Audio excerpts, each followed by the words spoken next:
What is up, fantasy fans? Welcome back to The Data Straight, a channel here on YouTube dedicated to translating real-world data into actionable fantasy insights. My name is Reese, a very warm welcome to you, and in today's video, we're going to take a look at how the results from the Italian Grand Prix have impacted the Fantasy Drivers' Championship and what that means for your teams going into Singapore. Before we get into the video, I just want to remind everyone that I am not in any way affiliated with the Formula One brand or the company Play On that sponsors the game. If it's not already obvious to you from my spreadsheet, I'm a bit of a data nerd and I love Formula One. Formula One is my passion, so I figured why not try and build a community of other like-minded people here on YouTube. If that sounds good to you, stay tuned to the channel for all sorts of awesome fantasy content. Now we've got that out of the way, let's get into it. Okay, so we'll start with the race classification. As always, it's the actual race results and the points awarded by the FIA on the left, and on the right we have our fantasy classification and the drivers' individual fantasy scores. Max has now equalled his 6 race streak from earlier in the season, where he did 6 podiums in a row between Emilia-Romagna and Canada, clocking 3 wins, 2 P2s and 1 P3. But now he has done back-to-back wins and 1 P2 between Austria and Monza. The next race is in Singapore, which is a podium Max has never stood on the top step of, but then the same was true of Monza until the weekend. So, will Max clock his 6th consecutive win? Will he score his 7th consecutive podium? Will his momentous streak come to an end with a P7 like he did at Silverstone? We'll have to wait a couple of weeks to see. P2 was Charles. It was a great drive from Charles at the weekend, and it's worth pointing out that although Charles finished P2, he technically finished P1 out of all the drivers eligible for being your turbo driver. So anyone that had Charles as their turbo driver for Monza scored maximum points. P3 was George, and his great run of form continues as he scored a big 33 points this weekend, which is almost exactly 10% more than his season-long average. So anyone that had George in their team has to be loving life as much as he is after what was another great weekend for Mercedes rookie driver. With Charles beating George this weekend, he has technically closed the gap, but only by the slimmest of margins. 2 points clawed back means the gap between these two in the championship drops from 26 points to 24 points. Now don't get me wrong, 2 points is 2 points, and technically he closed the gap by 8%, so that's not nothing. But if Charles wants to reclaim P2 in the championship, he's going to need to turn up the heat and find a way to score some big points over Mr. Consistent. And Charles's problem is he's running out of road to do it, with just 6 races left in the season. In P4 we have Carlos, and P5 we have Lewis. In fantasy, we have Carlos and Sergio. Carlos with an incredible recovery drive this weekend, clawing back a massive 14 places over 53 laps. Ultimately, it's a good score from Carlos at the weekend, keeping pace with his nearest championship rivals. 30 points for Sergio is a good result. Sergio's not really fighting for podiums at the moment. It very much feels like he has slotted into the rank of 5th best driver on the grid from a fantasy perspective. And to be clear, that's not a slight against Checo. I love Checo. In terms of his IRL season, Checo is without a doubt having the best season of his life, certainly if the actual championship points are anything to go by. In real life, Sergio is currently on 210 points and he's just 9 points behind Charles. So P2 in the championship, which will be a career high for the Mexican, is still very much within reach. Sticking with Sergio, in P6 we have Sergio and in P7 we have Lando, but in fantasy we have Lando in P6 and Lewis in P7. After the penalties and up until lap 39ish, things were looking really good for Daniel, which meant that for a minute there things were looking kind of dicey for Lando. But I think that team orders ultimately helped Lando get ahead of his teammate, and of course in the end Daniel retired anyway towards the end of the race. But a good weekend for Lando, 24 solid points, 24 semi-expensive points, but 24 solid points nonetheless. Lewis also putting in a shift with an incredible recovery drive, matching Carlos overtake for overtake on the track. The smooth operator ended up scoring 10 points more than Lewis due to a 10-point driver streak that was awarded to Carlos, but 22 additional points for the 7-time world champion will really help him in the battle for P3 in the Fantasy Championship. P8 was Pierre, and P9 was real-life driver of the day, Nick De Vries, and in fantasy we have the same drivers but in reverse order. Starting with Nick, who surely just earned himself a contract for next year by scoring points in a Williams on his F1 debut. Nick scored a massive 18 points, which is 1 point shy of Albon's season high of 19 points, which he scored in Miami.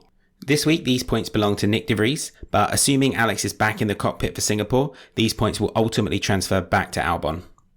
17 points for Pierre. 17 points is a good result for the Frenchman. His season-long average is just over 10 points, so technically his points from the weekend yielded team principals that backed him 70% more points than they could have expected.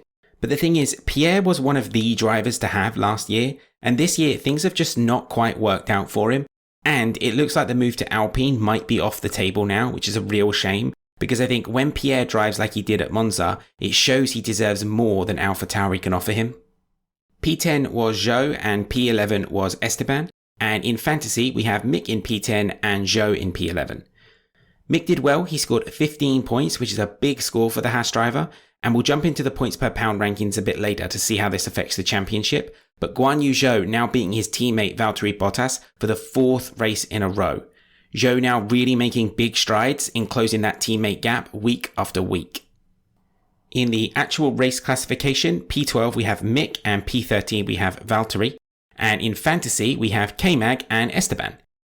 K-Mag did really well this weekend. Double-digit points for your back markers is always nice. And to be fair, the only driver out of the 4 back markers not to get double digits this weekend was Latifi. So well done to Kevin for bringing it home on a weekend where the points really mattered. Sadly for Esteban and Alpine, Monza was a weekend to forget. Between Fernando's retirement and Esteban not scoring any actual points, it was a rough one for our boys in pink. Esteban managed to score 6 fantasy points, which is not nothing, but it's over 50% less than his season-long average, so it's hard to call these points anything other than disappointing. We said this last weekend, every week there are winners and there are losers. You have to draw the line somewhere, and I think this is probably where you draw the line for Monza. We're not calling Esteban a loser, but I think it's fair to say that his result was a losing performance. He said it himself after the race, he was not happy. The actual and fantasy results for P13 and P14 line up nicely. We have Yuki in P13 and Latifi in P14.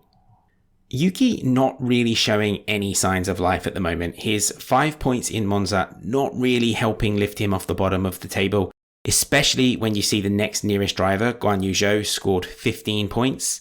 And Latifi, I will say this, Latifi's positive score in Monza means he has now scored 0 points over the last 6 races, because he was minus 4 points over the last 5 races going into Monza. Let's hope he's able to build on this and get another positive result in Singapore, pushing himself into an actual point scoring position on average over the last 7 races. I will say this, as a result of Nick de Vries scoring points on his debut in a car that I don't think he has ever driven before, in a seat that is designed for a guy 19 centimeters taller than him, I don't think we'll have a line for Latifi in our spreadsheet next season. I'm not sure if you saw Latifi's interview after the race. It was so strange. Talking about the car, he said that it's fast in a straight line, but that we cannot carry speed through the corners. And he managed to make it through a few cars, but that they're missing so much downforce. It's like, mate, you started P10, you were P14 by the end of the first lap. Fair play to you, you managed to keep it on track for 53 laps. But by the end of the race, you're in P15. And the guy who has never driven the car before, a car you've been driving for the last 3 years, and he sticks it in the top 10? To then come out and criticize the car, it's not a good look. Back to the classification, and we have K-Mag in P16 and Daniel in P17, first of the 4 DNFs at Monza. And then in fantasy, we have Valtteri and Fernando, first of the negative scorers at Monza. Valtteri, I mean, what can we say? It's not P20 for the 3rd time in a row, and 3 points is at least a positive score, which is the first time Valtteri has scored a positive result since Paul Ricard. So that's minus 16 points now from the last 4 races. I love Valtteri Bottas, and I really want to see him turn these results around and for him to close out the season how he started. But at this point, I wouldn't bet on it. After an unstoppable run of 10 double-digit finishes, which includes 2 podiums, and nets out an average score of 21.4 points per race, Fernando has now had a blip. Now, I'm not reading too much into it. It's sad for me because I had Fernando in my team at the weekend, but do I think this materially impacts the rest of his season? No, I doubt it. I'd be very surprised if Fernando, and by extension Alpine, are not firmly back in the mix for the points at Singapore. On to Daniel, and after what looked like a dream start for the Honey Badger, things started to sour after the first round of pit stops. Daniel started in P4 and he was running just outside the podium places for most of the first stint. but it was not meant to be, because after pitting, Daniel found himself in P7, and after making way for his teammate Lando on lap 38, it looked like the reigning champion of Monza would have to accept P8, until lap 47 when Daniel's McLaren decided that the final 6 laps were too much and he pulled over to the side of the track, initiating a full safety car, which resulted in lap 47 ultimately being the last racing lap of the race. Daniel's retirement should have been obvious from the outset, because since 2019 when Leclerc won at Monza, the previous year's winner has always ended up retiring from the following year's race. I have made a note in my calendar for 1 year from now to remind me not to include Max in my lineup for Monza 2023. From here, in P19 we have Fernando, and in P20 we have Seb. In fantasy, in P19 we have Seb, and in P20 we have Lance. A terrible weekend for Aston Martin, the dreaded double DNF in real life, and arguably, even worse, a -16 in fantasy. I have it on good authority that Lawrence Stroll has been seen pacing up and down in his billion-dollar yacht, cursing the fantasy gods for their unfavourable treatment of his drivers. Not a good result for Seb, but for Lance it signals the end of the longest, most consistent streak of 2022. Jumping into the championship and scrolling down to Lance, you'll see here Lance has scored between 8 and 16 points in 100% of the races so far this season. 15 consecutive results between 8 and 16 points. That amazing run has now come to an end with a devastating -9. Worst of all, I swapped Albon out for Lance because I thought no way De Vries outscores Lance in a Williams he's never driven before. Good call, good call. Okay, looking at the championship visualized, Max is of course in a world of his own. His win at the weekend helping him break atmosphere.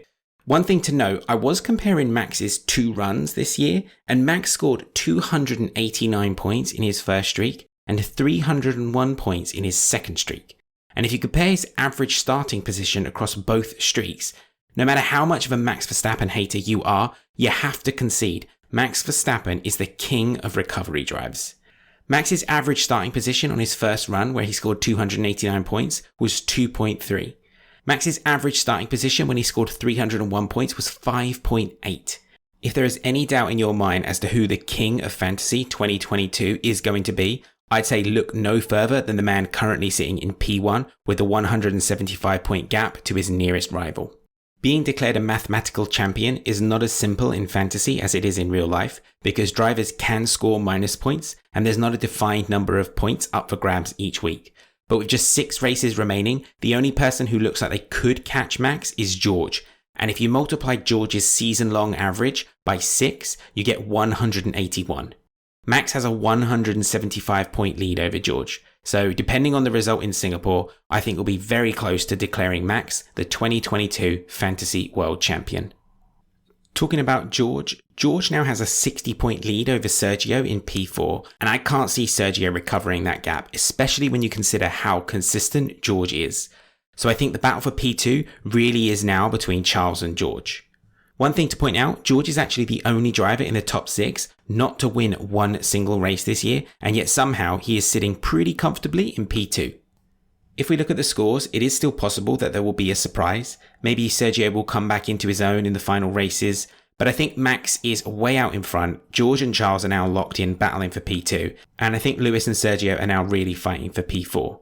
Carlos might mix it up, but I think at 384 points, 30 whole points off of Lewis and 77 points adrift of Charles, I think Carlos is slowly but surely being removed as a threat.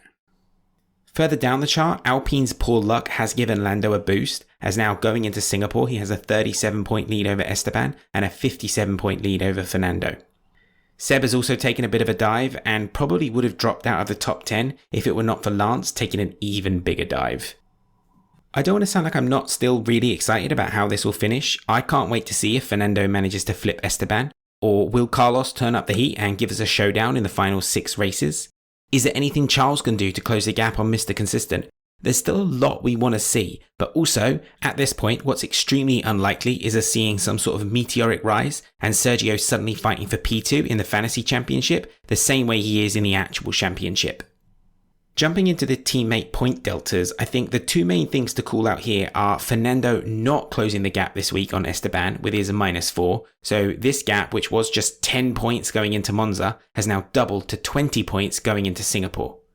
I still think Fernando will overtake Esteban by the end of the season. 6 races is a lot of races, lots of points to be scored. We'll keep a close eye on this dynamic and see how it unfolds. The other point is Gasly now overtaking Valtteri, pushing Alfa further to the right, and the gap between the Alfa drivers is continuing to close with every checkered flag. We did call this out a few weeks ago, the gap between Albon and Latifi. We expected it to expand, and I think Latifi's recent run and what was ultimately De Vries' score in Monza, it's not helped the Canadian. So in line with our expectations, this gap is widening. 70 points now the gap between the Williams drivers. On to Haas, and Kevin manages to hold on to the top spot, which is impressive because if we look at the points per pound championship, we can see that after 3 weeks off the podium, Mick has bounced back and scored another big win, which means Mick has now won 5 races this year in the points per pound classifications. Big shout out to Nick De Vries. He was just 0.1 points off of claiming a win on his debut. I hope he'll still be pleased with the podium and of course the 2 actual points, and I assume a big fat contract from the Williams team principal Jos Capito. Looking at the chart, this one really could go anyway. Charles and Sergio are kind of edging out ahead, Charles opening up a gap on Sergio of 1 whole point. Max and Carlos are then battling it out for P3, just a little bit lower. But then Lewis, Alex, Esteban, Kevin, Lance and Mick are all in contention for P4. Just 2.5 points separate these 6 drivers. The points awarded in this view are not as dramatic as they are in the other fantasy championship, but over the course of a few races, things can really swing to favour one driver or another. Mick scored 10.5 points between Canada and France, and Valtteri dropped from P1 to P12 over the course of 7 races. Smart money would bet on Charles or Sergio to win, but if you said I really think Mick is going to finish on the podium this year, I don't think I would disagree with you. Jumping into the constructors, and it's another win for Red Bull, so that's 3 wins on the bounce and a run of 15 podiums. I admit I'm surprised. I managed to convince myself that we wouldn't be seeing any of the top 3 on the podium this weekend, and wouldn't you know it, the top 3 are the podium. Alpine of course had a terrible race, they clocked their first negative score of the season, but Aston Martin take the cake with a huge minus 18 points. The real story here for the constructors is actually in the points per pound view, so jumping to that you'll see the constructor to have this weekend was in fact Haas, and second was Williams. One or the other of these constructors has actually been on the podium in 58% of the races so far this season for points per pound, which shows that these constructors might be cheap, but the points they bring in are mighty. Okay, that just about does it for this video. Thank you for checking in with us again this week. Stay tuned for my next video this Saturday, where I'm planning to unveil a new view that will model each driver's consistency across the season. Thank you for taking a few minutes out of your day to look at this with me. I hope you have a great day ahead, and I'll see you again very soon.